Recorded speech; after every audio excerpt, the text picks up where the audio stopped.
TGIF, salamat Jesus at Biyernes ulit. A great afternoon everyone, I'm Denise Tan. And I'm Lourdes de Vera. Ano ang mas masakit? Maiwanan ng jowa o maiwanan ng eroplano pag may flight? Welcome to the unimpeachable program where nobody needs to fight. This is Afternoon Delight.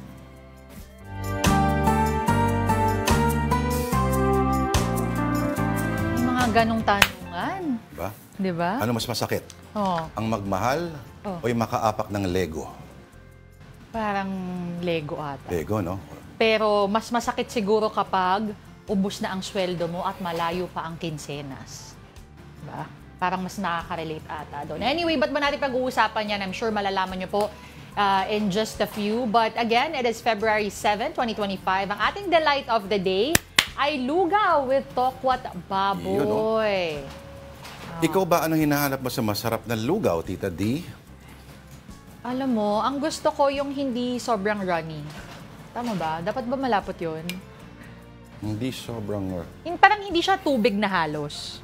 Oo, gusto minsan ko yung kasi may mga sinasadya yun gawin. Kasi hinihigop usually ng rice kernels yung tubig. Kaya minsan kailang pasobrahan mo ng konti. Oo. Actually, ako, mas mahilig ako sa yung may halo na hindi, ayoko ng plain. Okay. Simple pot. Gusto ko yung arroz caldo, yung may chicken, o kaya ang goto, yung may mga tuwalya. Yan, gusto ko yan. Mahilig ka pala sa mga ganun, ha? Oo. Pero natutuwa din ako sa mga ganito pag may tokwa. Parang perfect combination siya for me. Oo nga. Sino kayo nagpauso ng tokwat baboy ay i-prepare mo with lugaw, ano? Pero pasok eh. It works. Pasok. Pero una ko nakikita yun sa mga kainan talaga sakali na bakit kaya ganito itong dalawang to? Yun nga, tama ka. Hindi kami masyado mahilig sa mga offal or innards sa aming bahay. So parang ang alam ko talaga dito ay manok. Yan. Pero ngayon napakarami na nag-eksperimento. Alam niyo may mga bagnet pang nilalagay sa ibabaw ng lugaw. Alam mo ba yun? I think it's just the salty factor na hinahanap din ng mga tao. Correct. Yun lang na naman. At yung ating kailangan for carbohydrates and proteins. Alright. Okay, sige. Bago tayo sumubo, actually, nakatikim na ako kanina. Pero, again, madami tayong pag-uusapan today. Expect these stories on the show today. First, flu warning coming out of Japan. Paano naman kaya tayo dito sa Pilipinas? We will have the doctor next door, Dr. Dex Macalintal, live later in the studio. At tama ba? Dito ba sa studio si Doc Dex? Oo. Pag-usapan natin kung paano maiwasang lumala ang flu to something else like pneumonia. Another story we're watching is still rising prices of rice. Survey says, and as expected, it is a top concern among Filipinos. We have details in a bit. 20 pesos, anyari na. At siyempre, nandiyan ang top story at this hour, Vice President Sara Duterte addressing her impeachment by the House of Representatives. Handa na ba siya sa paglilitis sa Senado? And here's a portion of her statement in a press con this morning. Ukol sa planong impeachment sa mga nakaraan na buwan. Ang tanging masasabi ko na lamang sa puntong ito ay God save the Philippines. Bukod dito, nais ko na lang ipaabot ang aking taus-pusong pasasalamat sa mga kababayan na patuloy na nagdarasal, sumusuporta, nagtitiwala, at patuloy na nagmamahal sa akin. Manalig kayo dahil sa taong bayan ang tagumpay. Syukran. So yun nga, no, yung actually ang dami nating nag-aabang tapos parang very short lang yung kanyang initial statement na sabi niya dapat walang questions, na kung saan niya sinabi na ang tanging masasabi niya lang daw ay God save the Philippines, tas nagpasalamat siya sa kanyang mga supporters. Pero ang nangyari dito, in the end, nagpa-unlock siya ng mga tanong mula sa mga reporters at nung dulo ay binati siya ng advance Happy Valentine's. Doon ngayon nakabuelo ang ating vice-presidente kung saan sinabi niya, alam nyo, mas masakit pa ang maiwanan ng boyfriend o girlfriend kaysa ma-impeach ka ng House of Representatives. Sinabi niya talaga yun? Sinabi niya yun, nanonood ako kanina. Asa ng patunay mo? Ha? Nasa notes ko yun. Bakit wala sinabi pang niya mga yun. memes? Wala Wala pa. pa. Abangan natin. I'm sure madaming madami ang maglalabasan. At mamaya naman ay makakausap natin ang Davao-based correspondent na si Bril Montalvo na mukhang espesyal sa puso ni VP Sara dahil special mention pa siya kanina sa press con. Actually, oo, ang sabi ni VP Sara, Bril, gumagano Ganon, si ha? VP Sara, oo. Nakaka- Tsaka nasa harap si Bril. Katrabaho natin si Bril. Oh, Bril, huwag mo kalimutan si Tita Denise. Nagbago ang mga kapalaran ng mga bagay-bagay. Pero ibig sabihin, naranasan na rin ni Sara Duterte yung maiwanan ng boyfriend dati. Ay, siguro. May Doon siya nagkumpara di ba? Somebody actually dared. Lakas ng loob nun, ha? Pero alam mo yung kanina, siguro mas maganda pag makausap natin si Bril kasi very, nagulat ako sa demeanor, especially since the past, yung mga minsan pag may, yung press conference na huling nangyari kung saan naging viral yun ng social media, yung mga threats here and there. Yung sabi niya, Puk! Oo, dito ay talagang makita mo, siya ay nakangiti, parang may glow pa nga, at nakikipagbiroan sa mga reporters. Oo, siguro iyan kaya ay strategiya yan. Medyo change tactics kasi kung iisipin mo na kung may kinalaman ng pagbaba ng kanyang mga survey numbers at itatali mo sa ano ba yung naging so far ni public projection niya.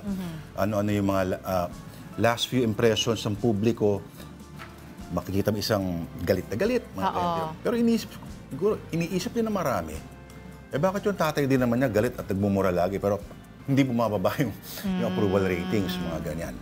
Anyway, abangan ang susunod na kabanata at ang susunod na press con. Ano pa mga inaabangan natin, Tita D? Syempre, madami din tayong storya on social media. Ito, pumutok over last weekend. Nagkagulong lahat, Actually, mamaya daanan natin yan. Pero ito pala nangyari on the Philippine Star via live. A local Pancit Canton brand makes it to New York Times Top 16 Ramen List. Ang brand na ito... Itago natin sa pangalan, 2 words. Ano? Basta para baka sabihin, ini-endorse natin. Nire-report lang naman natin. Swerte ako. Yan. Yan. Gets nyo ba yun? Masyado pang mahirap yan. Ay, masyado pa ba mahirap? Basta pangalawang word, me. First word, lucky. Yan ang clue Ayun, natin. okay. Oo, kasi yung me, may Indomie Tama. Diba? Ngayon ko lang na-gets yung... Magaling na nag-isip ng pangalan nito. So again, ang Lucky Me, specifically yung calamansi flavor, yung nasama dun sa top 16.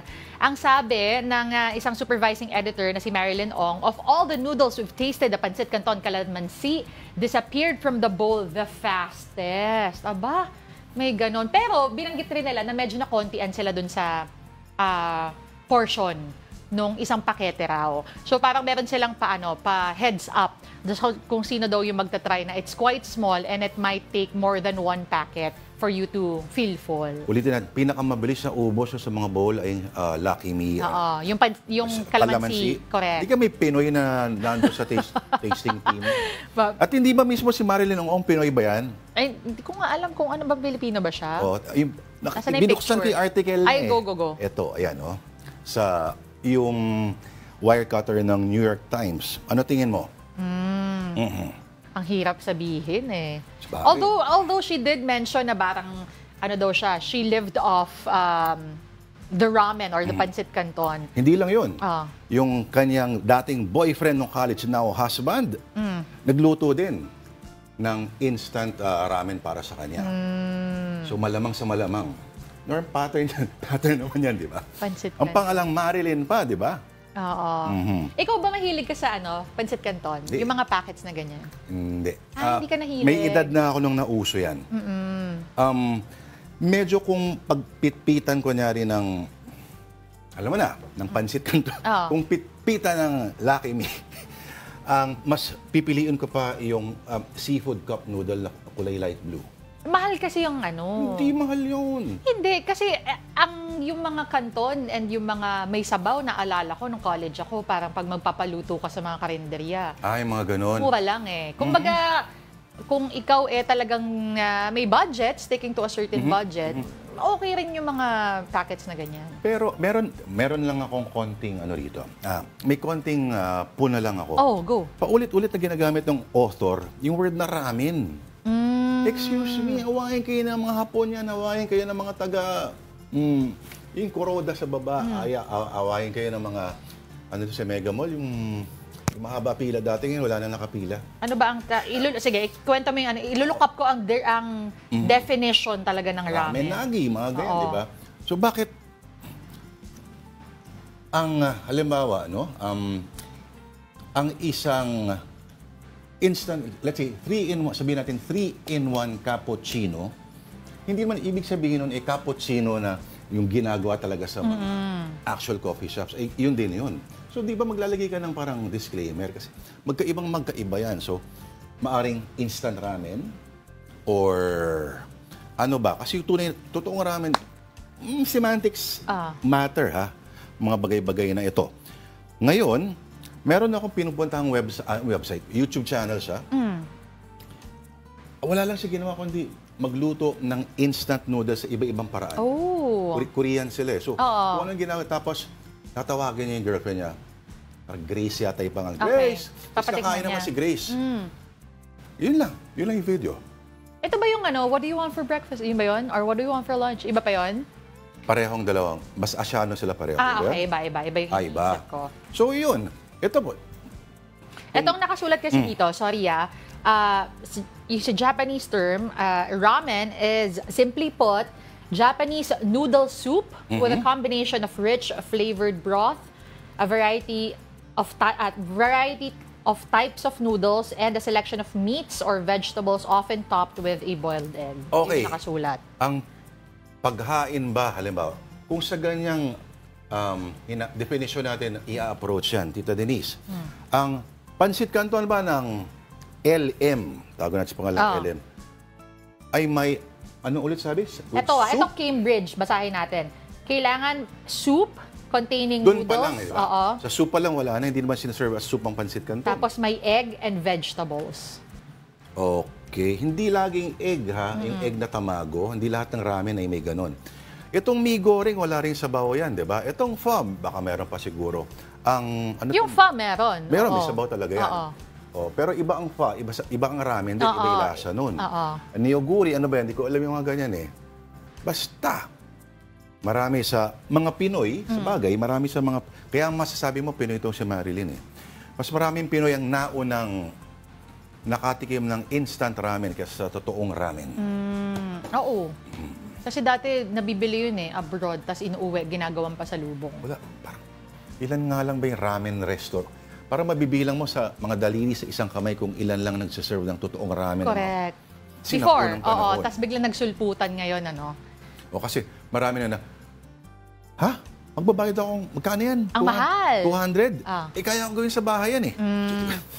Pagtikim nila, iba. Pero nagulat sila ngayon nung nagkaroon ng totoong ramen place. 600? 700? Pero iba naman kasi, ang binabayaran mo dun is yung broth itself. Tsaka, hindi simple gawin ng ramen. Napaka-komplikado yan. Yung magduda kayo minsan pag yung ramen house na pinuntahan ninyo, para sa mga mamihan sa kanto, andyan agad sa bowl. Akala nyo ba, it's a matter of putting noodles and broth. May niluluto-luto pa yun bago ilagay yung lahat. Okay. Yun. Unless kinakainan ninyo ay Japanese restaurant na nandun lahat. May burger, ganon. Or spaghetti, ganyan. Halimbawa, bihirang-bihira ka makita sa at least sa Tokyo, no? Sila one dish, one specialty. Yes. One restaurant, Akala one ko you're dish. talking about those Japanese restaurants na parang may kahalo rin, may option sila ng, let's say, medyo Americanized food. Akala ko ganun yung sinasabi. Pero dito sa Pinas, di ba? Parang nagugulat ako pag sa menu na yung kaibigan kong Hapon, pumasok kami, may gift certificate kami ron kasi. What? They have... Correct. They have tempura. Bihira sa kanila yung mostly pag raminan lang talaga halos. Minsan makakatsamba ka na merong karagi. Pero yung ramen place na may ano tawag doon, may egg, omoniyaki ba yun? Mga ganon. Ay, bihira. That's right. Teppanyaki, etc. May magsasuffer doon, definitely. May specialty lang, hindi yung samutsari. Yes. But speaking of samutsari, iba-iba, ito, iba-iba rin ang mga naging reactions ng netizens from The Facebook page of the Los Angeles Lakers, a look at Luka Doncic's first time in the gold armor. Dami nagulat dito, ano? Dilaw na dilaw ang Luka. Nako, dilawan pala si Luka. Dilaw. Okay, so, uso ba pala yung ganyang shorts? May mahaba? Akala What do you ko medyo mean? hindi na nauuso. Medyo umiikli ulit. May clean na ba yan? Hindi. So, parang hindi nga eh. Tama ba? Sorry, what are you saying? Nahabaan ka o naiiksiyan ka? Ang alam ko kasi, nauuso ngayon yung mas maikli. Mas umiiksi na ulit. Hindi naman parang mga ngek-ngek shorts.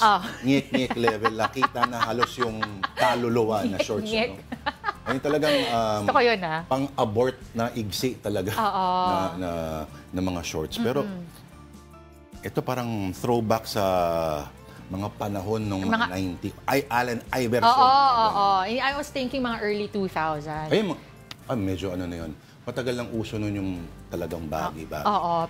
Pero dito kasi, hindi lang naman yung bagong color ni Luka yung pinag-uusapan. Actually, isa sa mga pumutok sa usapan online is, meron kasing lumabas na article from the past na at one point daw, merong mga conditioning concerns itong si Luka. Okay. And sinasabi na parang 270 pounds daw siya.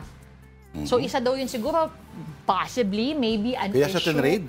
Well, they're not saying na yun yung real reason kung ba't siya trinade. Pero kasi, parang napag-usapan ulit yun because there was an article in the past saying na, teka, di ba, lately si Luka laging nai-injure, tapos hindi na daw kondisyon, 270 pounds daw, ganyan. Excuse me, Tita D, medyo hindi mo pa yata nasasagap yung latest chismis. Anong chismis? Yung latest conspiracy marites. Na ano na naman? Maraming nag-conclude, 1 plus 1 plus 1 plus 1 sila na parang, sa totoo lang, parang suicide trade yung ginawa ng Mavs. At wala rong kumpanya o any team or franchise that would do that to itself. Hindi nga maintindihan di ba? Oo. Pero kasi, di ba, itong si Mark Cuban pala ibinenta doon sa isang mayamang pamilya, yung franchise ng Mavericks. At hindi gagawin ni Mark Cuban kung si Mark Cuban pa rin yung. So ang chismis nga daw ay eventually sa pag-trade nga sa Lakers at yung Mavericks franchise, yung fans, yung buong the whole apparatus that would include the players, the teams, and everything ay dahan-dahang hayaan na lang mag-fade away dahil basta medyo masalimot pero yung ultimate gist ng chismis ay magkakaroon daw ng basketball team ang Las Vegas dahil ang pamilyang nakabili yan ay Las Vegas Casino owners. At itong si LeBron daw ay complicit in the whole thing. So meron pa palang mas malaking kwento. Kasi nga, yung huli natin na pag-usapan, it's because of the Supermax extension deal. Yung posibilidad that he would get like a $345 million, ewan ko kung ilang taon yon, pa 5-year extension or something. Kasi di ba kung sasabihin mo, the Lakers are just concerned the future of their team. Okay, kung si LeBron ay 40 anyos palabas na, secure naman yung future ng LA kay Bronny James. Totoo ba? Naku, yari ka. Bakit? Napaka-konti naman ng fans ng Bronny James para ikaw ay awayin. Okay lang. Totoo ba? Tinanong Kasi ko lang naman. kung ako kay Bronny James, nagpinta na lang ako. Ba't naman nagpinta? Or ibang sport, pagpipingpong na. Actually, medyo mahirap. Grabe yung pressure ng when your father is an elite tatay athlete. mo si LeBron pa talaga. At magbabasketball ka din. Medyo mahirap siya. At madami tayong pwedeng gawing example dyan. But speaking of sports, sports naman tayo here at home. Northport Batampier returns to the semis after winning against Magnolia. Meantime, the Creamline Cool Smashers continue to dominate in the PVL. Mobile Journal, Denise Valdez-Sancho reports. For the first time since 2019, muling nakapasok ang Northport Batampier sa semis matapos talunin ng Magnolia kahapon sa PBA Season 49 Commissioner's Cup sa score na 113-110. Mula yan sa 61-47 halftime deficit ng Northport na pinangunahan ni Kadeem Jack at Arvin Tolentino. Tinanghal na player of the game si William Navarro with 15 points, 7 rebounds, and 3 steals.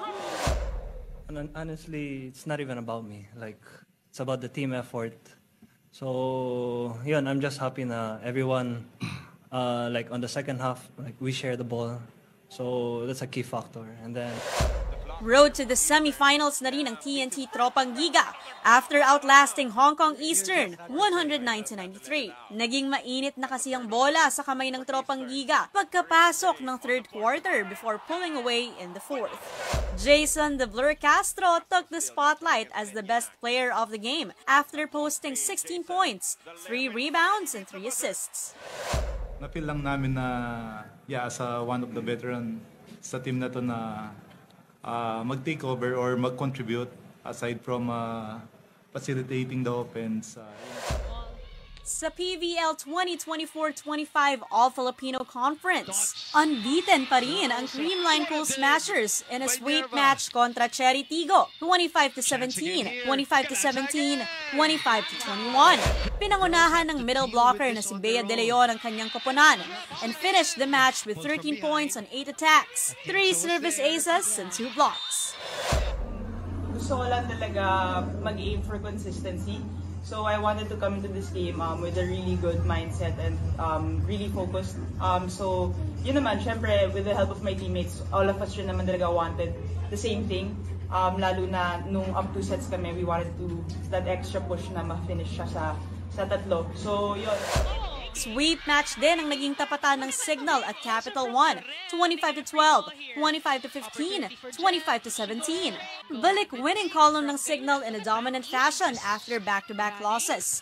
Ishi Lanong Isip and Judith Abel both took charge with 13 points apiece. Habang inuwi naman ni Abel ang player of the game title after also adding 10 attacks, 2 aces, and a block.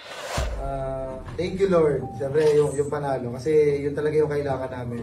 Especially ngayon sa status namin. And siyempre, sobrang, again, proud dun sa team.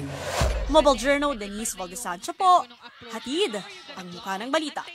Alright, sports fans! Binabati natin lahat ng nanonood sa Afternoon Delight via live streaming on Facebook, YouTube, and TikTok. Unahin ko na, ang fan na fan mo talaga. Oh. Diba? Si Tito Mike Policarpio. Hi, Tito Mike. Diba? I Heart number, ano pa yon? 14. 14 talaga, ha? Oo. Okay. Number ko nung ano yun. Number nung college. Okay. Si Nico Cabales bumabate, of course. Hi, Idol Lourdes and Auntie Denise. Oo. Paolo Togano, hello sa iyo. Alex Fuentes, kinang Bacolod, hello din. Oo. At sa lahat po. Si Ralph Domingo, sabi niya, sad pa rin ako about brunch, but thankfully, andito pa rin ang mga delighters. Huwag kang malungkot, kasi si Angela at Angelo, makikita nyo pa rin naman po next week. Oo. Mas maaga o mas late? Oo. Mas maaga ba? Mamaya sasabihin natin yung magiging plano for the coming week. Si Ron Estrella, sabi niya, hindi siya bumate, pero sabi niya, sana bumaba na yung bigas. Sana talaga. Para sa ating lahat. My mother is watching. Hello, Mami. Hello, Tita. Okay, teka, punta tayo sa YouTube. Yung mga nanonood sa atin doon. Teka, sino ba? Ayan, Afternoon Delight. Si Lawrence Villanueva. Magandang hapon, Sir Lord and Tita Denise. Gusto ko ng baboy at sago? Nang aasar yan. Sa'yo yun? Oo. Okay. I'll explain later. Sige. Bata pa, tita mo. Bata pa. JC Alvarez, Ipudo. Yan ba, Sir? Yes, Ipudo. Lord, yung tinutukoy nyo na ramen shop. Mismo yung sa Mega Mall. Haba ng pila dati. Sabi ni Hey Epic. Nako, galing po ito kay Hey Epic, ha. Dapat si Bronny i-trade nila kahit 1 kilong munggo pweds na. Grabe naman siya. Grabe naman 1 kilong munggo. Si Leia Manigos Perez, location po, ng ano po? Nasa Mandaluyong po kami. May papadala po ba tayo? Munggo, papadala niya. John Aquina buwabate. Good afternoon, Tita Lourdes. Ay, Tita Lourdes, Tita Denise and Sir Lourdes. Okay. Munggo talaga. Ano si Bronny? James. Bakit naman munggo? Justice for Bronny, justice for all. Okay. Sige, kung gusto nyo sumali sa conversation, mag-comment lang po kayo. Basahin natin yan, sigurado may lang. Alright, still ahead, himayin natin ang sinabi ni Vice President Sara Duterte sa press conference sa kanina matapos siyang ma-impeach sa House of Representatives several days ago. That story and more when we return. Magbabalik po ang Afternoon Delight.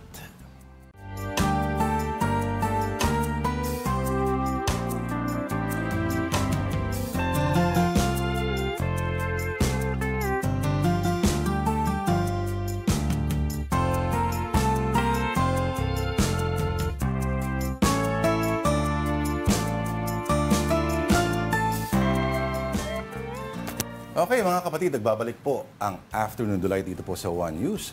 Lourdes de Vera po kasama si Binibining Denise Marian Tan. Marian, saan naman ang galing doon? Okay, sige. Here is a quick rundown first of more stories on One News.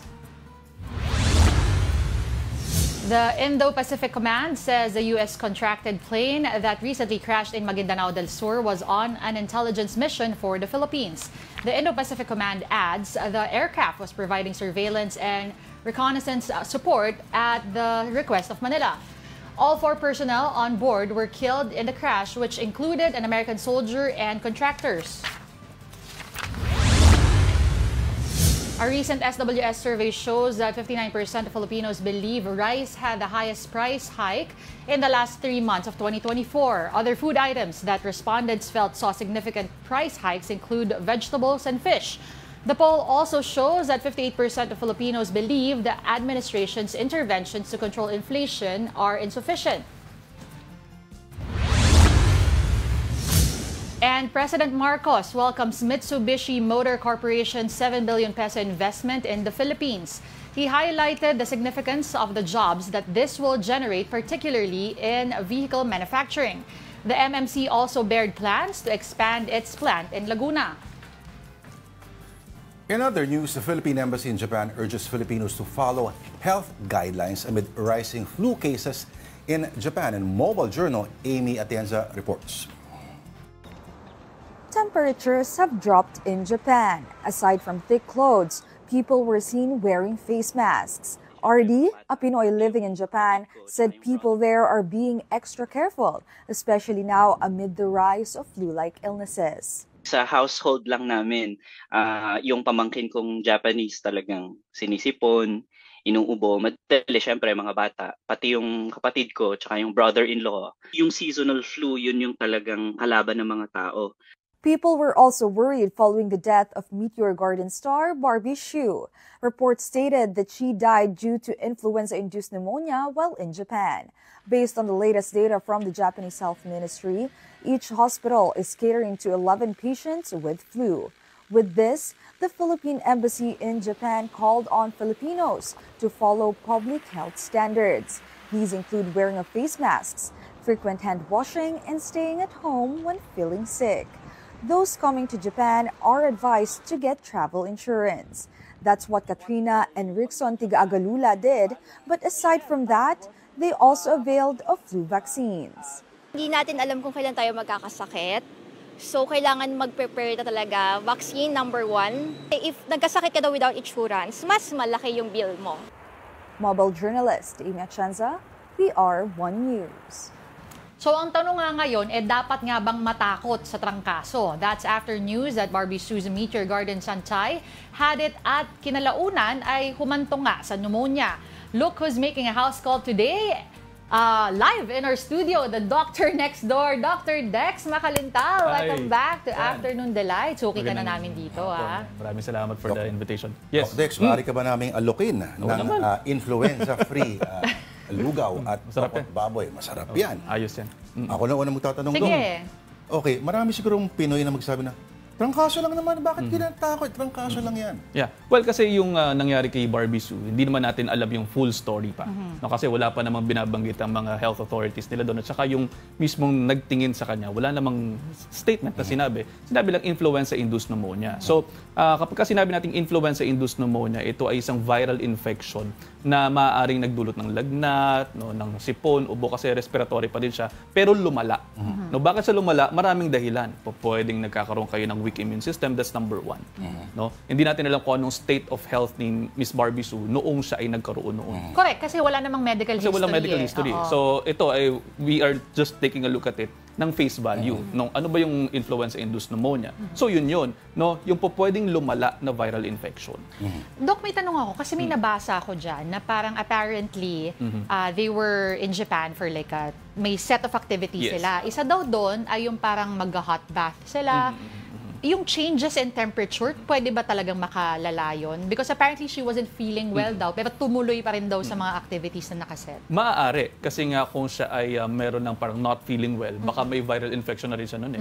Tapos na-superimpose pa nito. Kasi katulad ito, salamat sa balita, kasi yung ko lang din narinig yan. No? So, changes in temperature po pwede talagang magkaroon ng problema sa katawan. So, kapag ganyan, kapag katulad nito na sobra yung lamig din sa Japan, winter season, tapos may influenza outbreak pa sila, so pwede din siya nakakontract doon ng ibang strain. Baka pag nung dumating siya doon, meron na rin siyang strain na iba. Kaya baka lang, no, again, ito po ay baka lang kasi hindi nga natin alam yung mismong kwento. Baka nagkaroon siya ng superimposed infections na hindi natin alam. Mula pa nung ilang siglo na nakaraan, ang mga strains ng influenza ay nakakatakas palagi sa mga inobasyon ng mga bakuna natin at nag-mutate into something new at talagang desidido siyang patayin talaga ang sangkatauhan. Pero not to sound alarmist, pero meron dong may posibilidad na may bagong strain na naman na hindi kaya ng mga bago nating bakuna. Oo, kasi sa katotohanan naman, yung mga strains na nakukuha natin ngayon, katulad ng mga flu shots na lalabas ngayong Pebrero hanggang Marso, yan ay yung mga strains na nakukuha last year. No, so, ganun yung nangyayari. So, hindi mo naman mapipredict ano magiging strain ngayong taon na to. Yeah. So, iba-iba siya. Hanggang sa flu, late pa rin ang Pinoy? Hindi, kahit world market yan. Okay. So, siya, talagang yan ay kung ano yung mga more recent naman eh. Pero so, para maprotektahan kayo dun sa ano yung meron sa ngayon sa mundo. Pero Doc, katulad nung napanood natin, yung couple, nagpa-vaccine sila. And we were talking about it off-air. Every year, dapat nagpapa-flu vaccine. Pero kung yung vaccine mo, posible na hindi naman pala umepekto dun sa strain for this year, ano pang pwedeng gawin ng mga tao to prepare themselves? Dapat ba may baon kang antibiotics? So, paano ba pag nag-travel? Ang flu kasi, since it's a virus, hindi gagana ang antibiotic. No? So, that's number one. Hindi nyo kailangan antibiotiko sa ganito. So, anong babaunin? Ang babaunin nyo, yung mga antipyretics lang. Mga paracetamol ninyo, sapat na yan kung meron kayong mga sipon, ubo, yung pang sipon at pang ubo. No? So, and then, kinakailangan meron kayong load ng mataas na vitamina mineral sa katawan. Kumakain kayo ng susustansyang pagkain, kumakain kayo ng protein ng pagkain, no? Gulay, prutas, and vitamin C and zinc makakatulong na rin. In short, ang malakas-lakas ang konstitusyon ng mga panglaban. Ang, let's say, yung ang tawag doon, yung sistema mo na yung healthy, ang immune system mo ay kalaban din yan ng flu? Virus, yes. Or may mga flu na wala silang pakialam, hindi tinitingnan. May mga ganon kasi yung ating katawan ay doon lumalaban. So halimbawa, merong intruder, no? So parang kumbaga sa isang palasyo, kung yung katawan po natin ay isang palasyo at may intruder diyan, yung ating mga warriors, yun yung lalaban doon. At yung warriors natin, yun yung ating immune system. Paano kung yung mga warriors mo mga lasing lagi? Ayun na nga eh. Yun ang problema. kung yung mga warriors mo lasing lagi, laging tutulog-tulog, o yung ibig sabihin, yun yung weak na immune system. So doon na minsan natatalo yung katawan.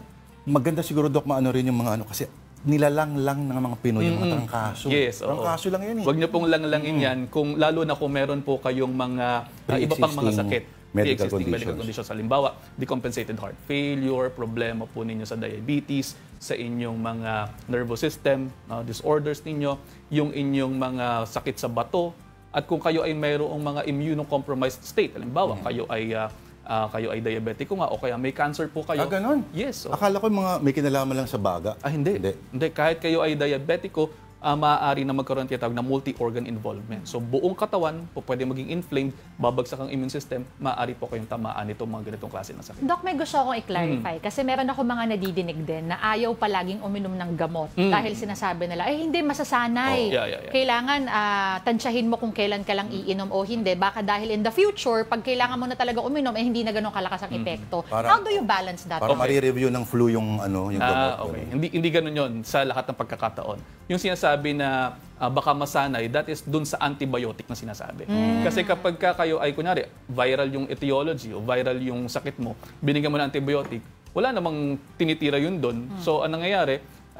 Nasasanay, quote-unquote, yung katawan mo doon sa antibiotiko. So, the next time na meron lamang na sobrang simpleng sakit na, kunyari, na bacterial, kilalanan ng katawan mo o kilalanan ng bacteria yung antibiotic na ibibigay mo, hindi na siya gagana.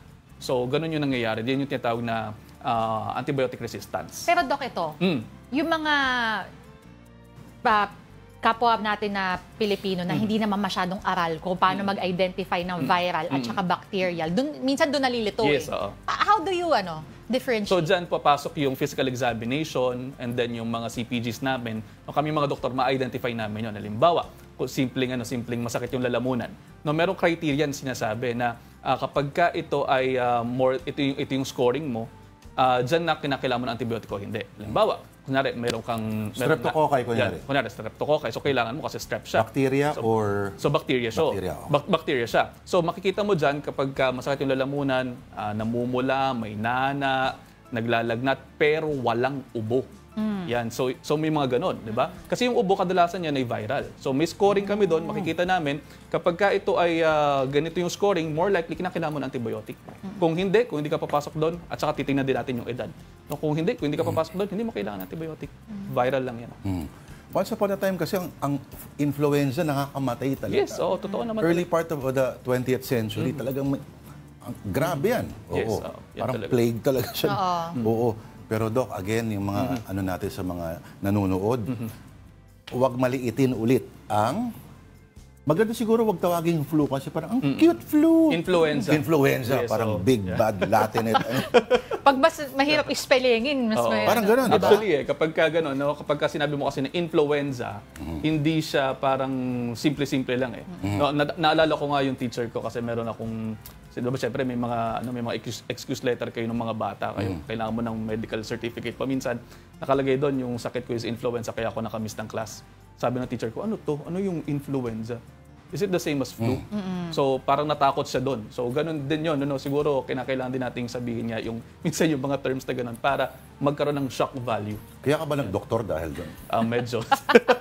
Kasi, ang isang in charge sa education system ng bansa, hindi alam kung ano influenza. Kaya nga, yun, gano'n na nga. Yung teacher ko siya noon, parang diba? if I was... I hope hindi sa medicine school. No. It's not. Ano siya? Nung grade school ako.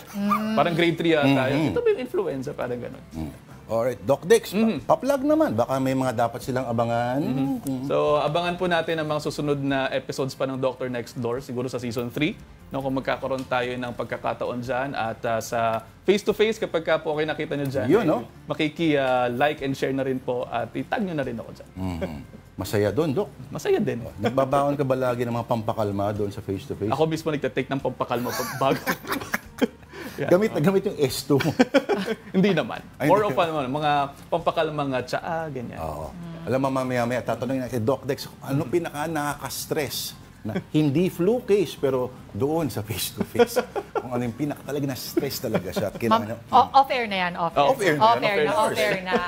Okay, but again, we'd like to thank Doc Dex Macalental for joining us here in the studio again. This is Afternoon Delight on One News. We just need to pause for another break. We'll be right back.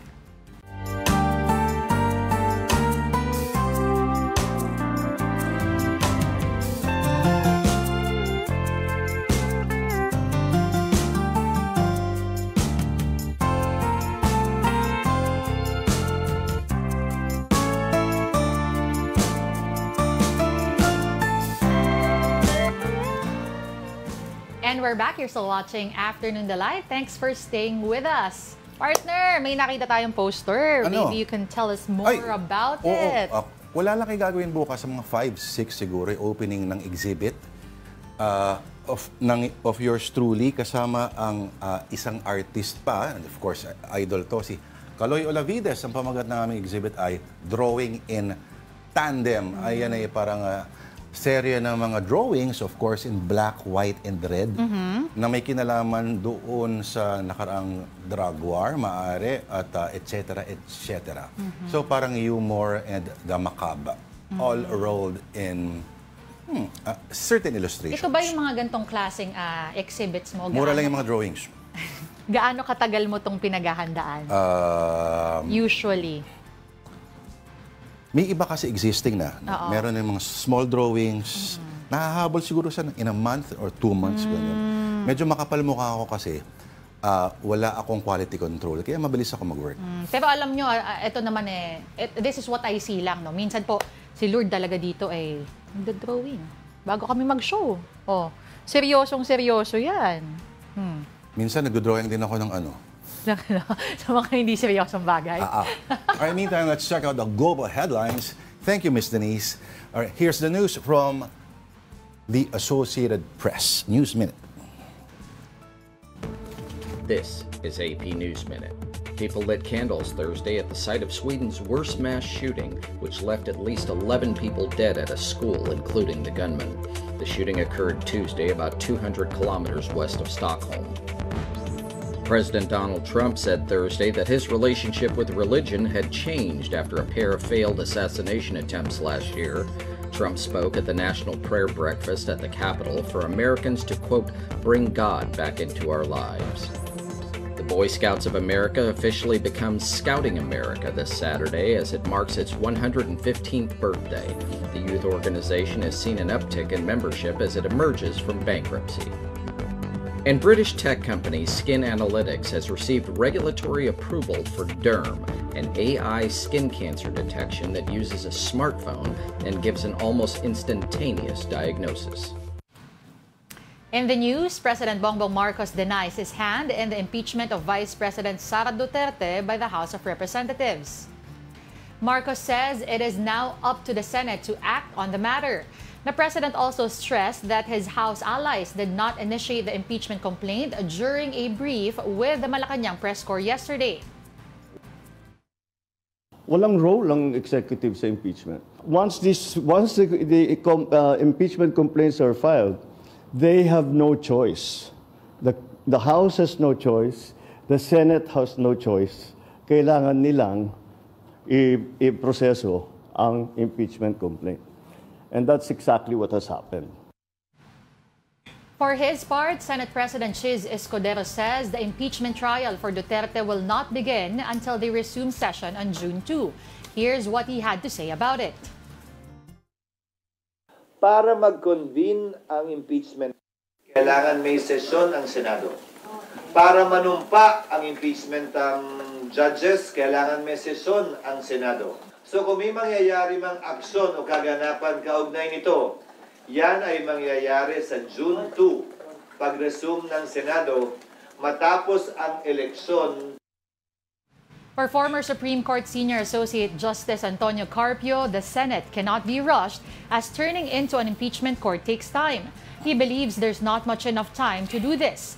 Justice Carpio also raised a few scenarios before or during the impeachment trial, including in the event that Vice President Duterte resigns before the Senate reaches a conviction. If she resigns and before there's a judgment of conviction, then there's no prohibition for her to run again. The Constitution says that the penalty shall not go beyond removal from office and perpetual disqualification to all public office. So if he has resigned, it's academic. You cannot remove her from office anymore. So I think they will just dismiss the impeachment complaint because she's no longer in office. And what does the besieged woman of the hour have to say about all these? Nasa Maynila ngayon si Vice President Sara Duterte at siyempre, our Davao correspondent Bryn Montalvo is on her trail. Bril, nasa na ang VP ngayon at ano raw mga susunod niyang gagawin? At bakit may special mention ka raw kanina? Lord, alam nyo, nandito tayo ngayon sa labas ng opisina ng Office of the Vice President sa Mandaluyong City. At kanina nga, Lord, sa unang pagkakataon matapos ang impeachment ni Vice President Sara Duterte doon nga sa House of Representatives ay pumarap ito sa media sa isinagawang press conference. Matipid ang naging sagot or statement ni Vice President Sara Duterte bigil sa issue ng impeachment sa kanya. Ang sinabi lang niya is God save the Philippines. Taos puso din nagpapasalamat si Vice President Sara Duterte sa mga Pilipino na patuloy na nagdarasal, sumusuporta at nagtitiwala at naging patuloy na nagmamahal sa kanya. Yun yung laman ng statement ni Vice President Sara Duterte kanina. Lord? Bril, ano ba ang may sinabi ba kanina ang Vice Presidente kung ano ang magiging plano niya? Because again, going back to your interview with her, the exclusive interview, I believe that was last Saturday, na binanggit niya that she was seriously considering running for president. Pero alam naman natin ang sitwasyon ngayon. Ito ba, itutuloy niya o ang resignation ba isang option na rin for her? Tama ka nga dyan, Denise, no? Natanong din kanina ng mga media hinggil sa pagkukonsidera nga ni Vice President Sara Duterte sa pagtakbo niya ngayong 2028. At ang sabi ni Vice President, oo, kinukonsidera pa rin niya ang pagtakbo bilang presidente ngayong 2028 presidential election. At kanina din ay nagbigay ng pahayag si Vice President Sara Duterte hinggil sa kung magre-resign siya bilang vice-presidente. At ang sabi lang nito ay malayo pa daw sa usapan kung magre-resign siya bilang vice president ng bansa. Denise? Bril, parang hindi ko napanood yung buo pero so far sa mga nakita ko parang medyo hindi combative ang tone ngayon ni VP Sara. At ano masasabi? May reaksyon ba siya sa sinabi ng Pangulo na wala raw kinalaman ng Malacanang sa mga hakbang na yan? Tama ka nga dyan, Lord, no? Ang daming tanong nga ng media kanina kay Vice President Sara Duterte at isa na nga yan ay natanong kay Vice President tungkol kay Pangulong Bongbong Marcos kung may kinalaman ba siya sa ginanap na impeachment sa kanya sa House of Representatives. At hindi ito sinagot ni Vice President Sara Duterte ang katanungan na yan. Bril, ang Vice Presidente ba, si VP Sara ba, has had a chance to talk to her father? Tuloy din ba ang pagiging abogado ni former President Duterte doon sa kanyang impeachment trial?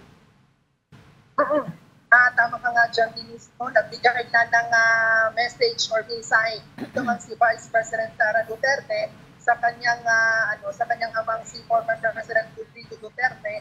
At may video, may isang kanta, iwan ko nakalimutan ko yung kanta, pero nasabi yun ni Vice President kanina.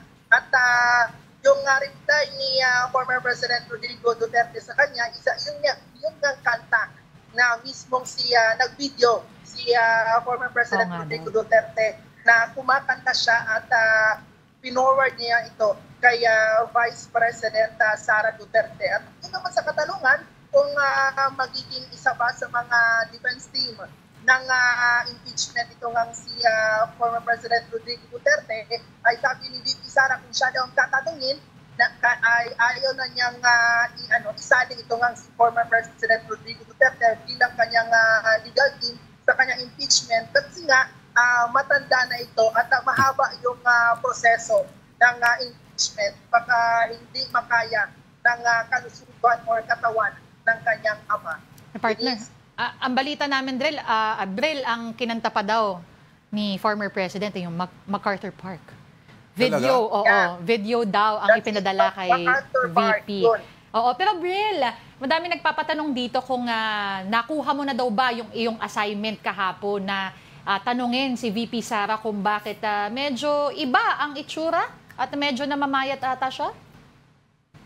Oo, tama ka nga dyan, Denise, no? Natanong nga natin yan. Na yan yung isang question ko kay Vice President Sara Duterte. Sinabi ko in Bisaya word na, VP, nganong nagnikuan man ka, nganong ni blooming ka, at nganong ni payat ka. So, yan yung exactly yung tanong ko. In Tagalog, bakit ka nag-blooming at bakit pumayat yung katawan mo? Ang sabi lang niya sa akin, yung reply niya is parang bakit ka nandito? Di ba taga Davao ka? Ikaw pala yun. Parang biro itong niya. Oo. Parang biniro niya ako sa kanyang sagot doon. Nadinig ko yun kanina, sabi, di ba, ba't nasa Manila, taga Davao ka? Oo, nadinig ko yun. Oo. Nabigla nga siya kanina yung nakita niya ako kanina. Uy, bakit ka nandito? Sabi niya kanina. Kaya siya special mention. Ilang beses inulat ang pangalan ni Bril eh. Sana sinagot mo rin, Bril. Ikaw rin naman taga Davao, ba't ka nandito? Kaya nga, pareho kaming taga Davao. Quits lang. Quits lang. Alright, thank you very much for those updates. That was News 5 Davao correspondent Bril Montalvo. Ika dito, Bril. May lugaw dito.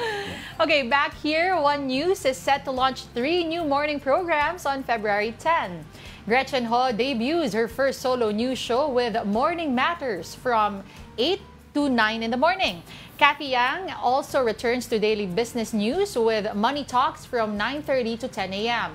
Viewers can also tune in to News and Views hosted by Angelo and Angela Castro from 10 a.m. to 11 a.m. All programs will air weekdays on One News. Alright, congratulations. Oras na ulit para sa segment na kailangan talaga ng sarili niyang programa at dapat ini-ere at nire-replay 24 hours a day. Check that. Kailangan ng sarili niyang channel. Ang segment na talaga namang babago sa inyong pananaw sa buhay at talagang magdudulot ng ganap na kalayaan at tunay na demokrasya. Ito na po ang I Saw the Signs.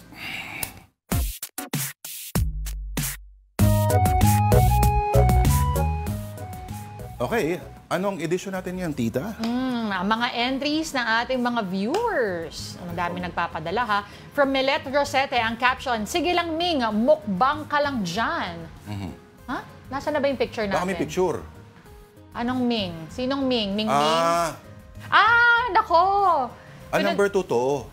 Pinunterya. Literal na toilet humor. Alam mo po, Number 1 to. Oo, una to. Si Ming Ming. Anong nasira? Hindi, mukbang ka lang dyan. May nakabilad na mga isda. Minukbang niya. Ano yung caption? Sorry. Yung caption ay, sige lang Ming, mukbang ka lang dyan. Ayan yun. Oo. Okay, naguguluhan ako. Okay, sige. Number 2 na lang tayo. Mula pa rin to kay Milet. Literal na toilet humor ang caption niya. Alam ko pong kukunin nyo din ako balang araw. Pero wag naman po sanang dito ang daan. Nasaan na yun? Nasaan na yung ating? Baka yun yung pinakita, hindi kaya? Hindi hindi pa natin mapakita yung pangalawa. Alright. Okay, sige. So yung next na lang tayo. Ito naman kay Mugsy, masipag din to mag-send. Yung ayaw nilang maniwalang bagong pitas yung tinda mo, kaya dinala mo na pati puno. Ganyan dapat. Ayan naman pala. Oo, bakit? Bakit kung sa isla nagagawa yan? Nasa aquarium yung di ba? Correct. Mga crab, etc. Why not? Last Okay. photo. Again. Galing pa din to kay Mugsy. Mag-jowa sa chat. Jowa. Love, sino yung panay react sa post mo? Ano ko yun? Ka-GC ko yun. Selos ka, ha, love? Opo, sad emoji. Wait lang. Block kita. Bastos. Okay. Ano? Anong sasagot mo pag ganun? Ano? Pag sinabi ko, block kita, anong sagot dapat doon? Bye. Bye. Hindi ka kagwapuhan, Ay, wow! May hugot! Okay. Pangit ka na nga sa mga panang-ugali mo. Uy, teka lang naman. Diba? Bakit naman sunod-sunod na gano'n? Teka nga. Teka, ano ba? Ang tanong natin kaninang umaga, anong mas masakit? Mas masakit, malate sa sunod na programa. Correct. Kaya tapusin na natin to. That will have to do it for us this first week of February. Thank you for watching Afternoon Delight. I'm Denise Tan. Sa Lunes po ulit, alam niyo na yung oras, 2:00 in punto. Lourdes Vera po, enjoy your weekend. Thank you. Thank you, Tita D. Salamat. Salamat, guys.